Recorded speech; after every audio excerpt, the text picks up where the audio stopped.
Incredible. It's incredible. Well, look, we have the greatest military in the world. Those B-2 bombers are unbelievable. Who would have thought they could handle, each had two because the flight was so long, but they handled three of the biggest, heaviest bombs, hundreds of thousands of pounds, and they handle them like they're nothing. It's amazing. And also, they're undetectable. They flew into Iran, totally, think of it, totally undetected. Now, Iran's waiting for them. They're waiting for them. And they never saw them. 1 o'clock in the morning, they never saw them. They're stealth. And we just ordered 22 more. The newer, upgraded version, which I guess is better. I don't know how the hell you get better. But as I expressed to the world leaders here this week, it's my hope that the peace agreement will be the beginning of a much larger deal all across the Middle East. We're very close. Look at the job we've done on Gaza. Look at Hamas. Hamas has been very silent. You haven't read anything about Hamas. And we're trying to get them unarmed. You know, they grew up with a machine gun in their hand. I think they actually, when they were born, they came out with a machine gun in their hand, so it's not the easiest thing. But they've actually, you know, behaved pretty well, considering this was not the lifestyle that they were taught to have. But including an end to all Iranian aggression, they're not going to be Iranian aggression, and an end to war and terror in Lebanon. So the Lebanon peace is something we'll have to work on a little bit. It's a very small piece of the puzzle, actually, but it still makes a lot of noise. The big deal is the Iran deal. That's where the money is, where the power was. But they have Hezbollah, and you got to get that done one way or the other. We'll do it. I think Israel can do a much better job on it. Syria would love to do it. I was very responsible for the gentleman at Syria that's now the president of Syria. He's done a tremendous job. He's put that country together in a year and a half. Sort of like our country, a year and a half. It's pretty similar size. They said, please don't put him there. He's a very violent man. Al-Qaeda. I said, well, I know one thing, a Boy Scout's not going to work. And he's actually done a very good job. He'd love to go in. And, you know, Hezbollah is an enemy of his, and he'd go in, but he wouldn't knock down buildings every time he hears there's somebody. He'd just go and get them with precision. But I don't know that people want that. Maybe they don't. Maybe Lebanon doesn't. We have to be guided a little bit by Lebanon. And by the way, the president is going to be coming, Prime Minister, President, going to be coming over to see us very shortly, over the next week or two. Good man. He's, you know, man is living. What a tough life he's got, because he's got tough groups of people. And it's amazing. Amazing there is a Lebanon with all they've been through. They have been treated worse than just about, I think, anybody. Disrespected incredibly. So the expansion of the Abraham Accords is the other thing that we hope we're going to get. And I think Saudi Arabia, if they lead the way, they'd be doing themselves a big favor, because everybody that's in it, UAE went in right from the beginning. Again, he's a warrior. And they never got out. Nobody ever got out. You think maybe during the war. They were all afraid of, everybody was afraid of Iran. And that's why we ended up with the original members. But then when the election was rigged, that's right, and I wasn't here at all, nobody cared about anything. The country went to hell in every way. That was the least of it. Middle East was the least of the country, went to hell, allowing 25 million people into the country, unchecked and unvetted, many of them criminals, many of them murderers, 11,888 murderers allowed into our country. So this was the least of it. But the past 2 days have also provided an opportunity to discuss a number of other key issues with members of the G7 and our partners. Yesterday morning, we had a productive conversation on the war in Ukraine. I spoke with President Putin. I spoke with President Zelensky, and he was there. And President Putin I spoke over the phone with. And something's going to happen. They're losing a lot of people, a lot of soldiers are losing soldiers. Both are losing a lot. Russia's losing more because they're the offensive ones. And when you're offensive in war, you lose more. Pretty simple. But I provided an update on my call Sunday with President Putin and expressed my continued hope. We had a very good conversation with President Putin and a very, very good conversation with President Zelensky. I think they both want to do something. They just don't know how to do it. They want to do it, they just don't know how. In our session yesterday afternoon on international partnerships, I offered an update on how the United States is leading the world in responding to the Ebola outbreak in Africa, sending $375 million in aid so far to help stop and contain the crisis at its source. And we've done great. I was with the president of a couple of presidents came over, by the way, from African nations, and they were so happy with what we did. But where it's unfair is we gave $375 million. The rest of the world gave essentially nothing, maybe a couple of bucks, but nothing. And they were all saying, thank you so much. And I think they've done a good job. It's a terrible thing. Ebola is a terrible thing. That's an unbelievable one. Fortunately, it's not like COVID where it's that easy to spread around, but it's rough, and we've done a good job. We've moved people to certain quarantines, certain locations. But today we also had excellent meetings on the economy and artificial intelligence, which is amazing what's going on with that. It's going to be the biggest thing ever. We have to be very careful with it. It's both great and could be bad. We have to be careful with it, but we're leading China, we're leading the world on that. We're allowing them to do their own electric plants because they need, as an example, those buildings are so big, and they're not taking the community's electricity. I gave them the right, it's my idea, I gave them the right to build electric plants like Con Edison in New York. Dig we must. And they've come up with plants that nobody's ever seen anything like them. Those are by very high IQ people. So they're actually building electric plants. So, because otherwise they could never build a building because the grid is old and tired and broken and a mess. So they're building it, and they're going to sell their, very cheaply, they're going to sell their extra electricity into the grid. So we take care of a lot of things like California, which doesn't have nearly enough electricity. They don't know what they're doing there. And instead of having blackouts and brownouts, they'll be able not to. We found a great deal of unity here at the G7, and we signed a declaration on illegal immigration, the first time ever for a G7 statement. They did a beautiful statement. We signed other agreements to step up and to really coordinate and spend a lot of time coordinating drug trafficking and the stopping of drug trafficking, which is crazy. It comes through Mexico, comes through the southern border, the little that comes through. They find a way, they put it, they're genius. If they would use that genius for good, they'd be very rich people. They have it in engines, they have it in hubcaps, they have it in areas you wouldn't even believe. They have it in the structures of cars. Most incredible thing. But we've done a great job on it. We have drugs coming through the border are down 61%. Drugs coming through water, the sea, ocean, sea, Gulf, down 97.2%. That's the ones that get hit. Just like we hit the Iranian minesweepers and mine droppers, they call them. They dropped. Who would have 28 mine droppers? Who has 28 mine droppers? They actually had them, but they don't have many more. We hit them just like we hit the drug dealers.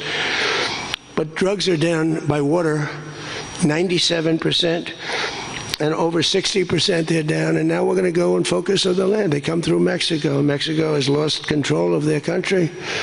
The cartels run Mexico, and it's sad. And the president's a very good woman, but she's a very scared woman. The drug cartels are totally running Mexico. It's not even close. We agreed to accelerate our efforts to secure our critical minerals and rare earth supply chains, where we have great companies really going to town. We're going to give everybody a big run because we do it better than, and we had to get motivated. The G7 also agreed that the United States' new approach to international development based on the private sector investment is working at levels that they never thought possible. It's really working. I held a number of very positive bilateral meetings, including with the President of France. It was a very good meeting, actually.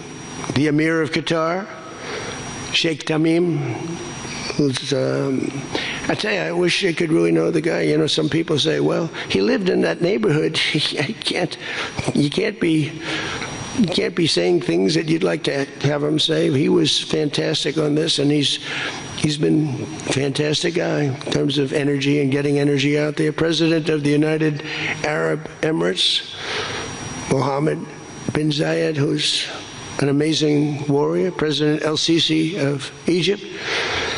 Prime Minister Modi of India. We spent a long time together today. I spoke to Mohammed. I spoke to the Crown Prince of Saudi Arabia a number of times. They're all so happy that they're still. You have to have them happy too, you know. We're using their airports. Not that they could stop us if we didn't want them to, but it'd be nice that I went to get that little sucker. But I missed. I hate missing. But we spoke to all of them and many countries all over the world. So every country, I think Israel too. Look, think of what Israel's getting. They're not going to be nuked. It's very simple. I told Bibi, your biggest risk was that they drop a nuclear weapon into the middle of Israel. They'd only need one, and there would be no more Israel. Think of it, Bibi. You got the best, the most important thing that you were asking for is that. So I think they're happy. Some people are going to be, not him, but there are some people, some writers, some that I thought were friends of mine, but I don't want them as friends anymore because they're either stupid or they're bad people. But we stopped nuclear holocaust, and it stopped too. I mean, there's not going to be any of that. So from the beginning to the end, it was clear that this week America's back. It's bigger and better and stronger. We're more respected as a country right now, I think, than we ever have been. And we were a laughingstock 2 years ago. They would laugh at us. We had a man that should have never been there. You know that. A man that would walk up to a podium once every year, and they'd ask him, what flavor ice cream do you like? I like vanilla. Then he'd try and find the stairs, which he couldn't find most of the time, and he'd leave. This is very unfair reporting. And then you said you didn't know about that. You didn't know there was something wrong. We can never let that happen to our country again. To me, the worst. We had the worst inflation ever. We had the worst in prices and the costs. It's all coming down now because the oil is bringing it down. You're going to see numbers that are going to be amazing. But this evening, I look forward to a very special dinner with President Macron and his fabulous wife at the Palace of Versailles. I sort of like that palace. Palace has a lot of gold. I want to check it out. It's a beautiful palace, maybe the most beautiful of all. I hope you're going to get to see it. The ones that are traveling with me, I hope you're going to get to see it because it's amazing. But they asked me if I'd stay a little bit longer and go to Paris. So I'll get home a little bit later, but it'll be a nice dinner. But I'm interested to see it. I mean, that's the ultimate, I guess. It's the ultimate of its type. Louis XIV, celebrating the 250th anniversary of America's founding and America's oldest alliance, and we're celebrating that a little bit tonight. They'll have the biggest people in Europe at the dinner, and those people love our country, and hopefully Europe's going to find its way. Europe is having a lot of hard times. They're doing some things very badly on energy and on immigration. They're doing things very badly, and we'll be talking about that tonight. So with that all said, if you want to ask us any questions, and feel free to ask the people behind me. Yeah? Peter? Bonjour. You've been clear, President Trump, the United States is not going to directly pay Iran, but the U.S. is going to let the Iranians start making billions of dollars, selling oil, accessing this reconstruction fund. Only if they're doing things right. Peter, only if, we're not doing anything. We're not putting up money. Only if they're doing things right. If they're doing things right, if people want to invest, they can invest. But they had this $300 million fund. It's only $300 billion fund. It's only if they're doing things right. Remember this also. When you talk about billions of dollars, they've had much more than $1 trillion worth of damage done. They got a long way. There'll be 15 to 20 years to rebuild what they have right now. So they have to behave themselves. If they're not behaving, they get hit again. You know, they'll be hit again because we can do it very easily. It's going to take a long way for them to build back their anti-aircraft stuff. It's going to take, and you know, the other thing I want to thank China. President Xi, I was with him, and he stayed neutral, totally neutral, and I appreciate it. And I want to thank Vladimir Putin. He was very neutral. They could have made it much more difficult for us. And I want to say it. You know, somebody would say, "Oh, that's terrible. He's thanking President Xi of China." Well, let me tell you, I had a long talk with him. You know, they have shoulder weapons to knock down airplanes. That it's not like the real deal, but they're accurate. They're fairly accurate. I said, I would really appreciate you're not giving or selling any of that stuff to Iran. And you know what? For the most part, he didn't.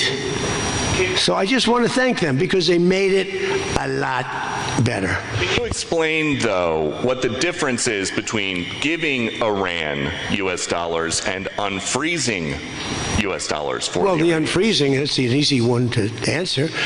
We have taken a lot of their money, and we have their money. We have taken their money. It's not our money. It's their money, and we froze it.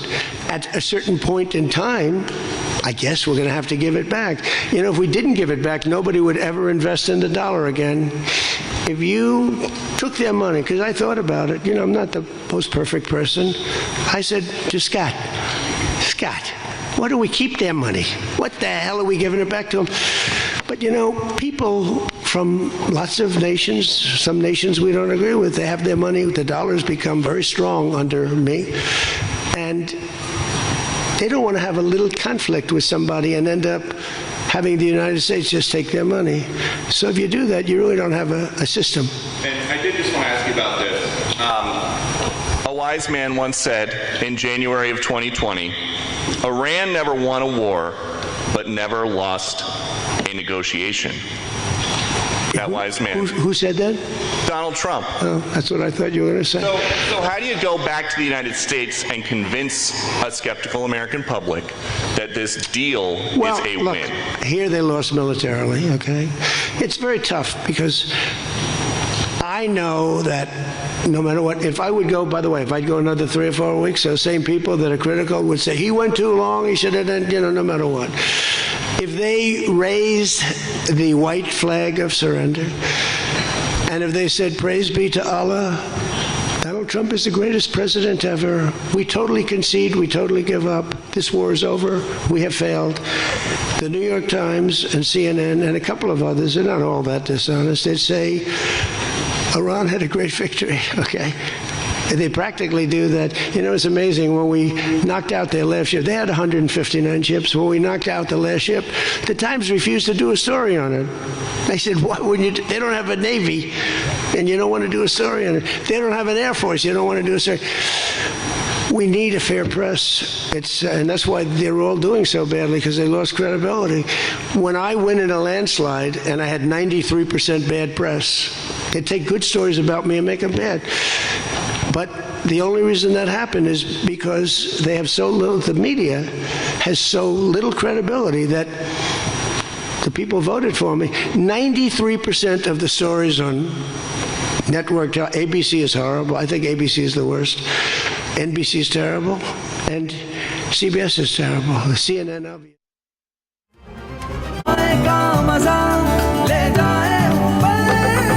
सीधी सादी खुशी है super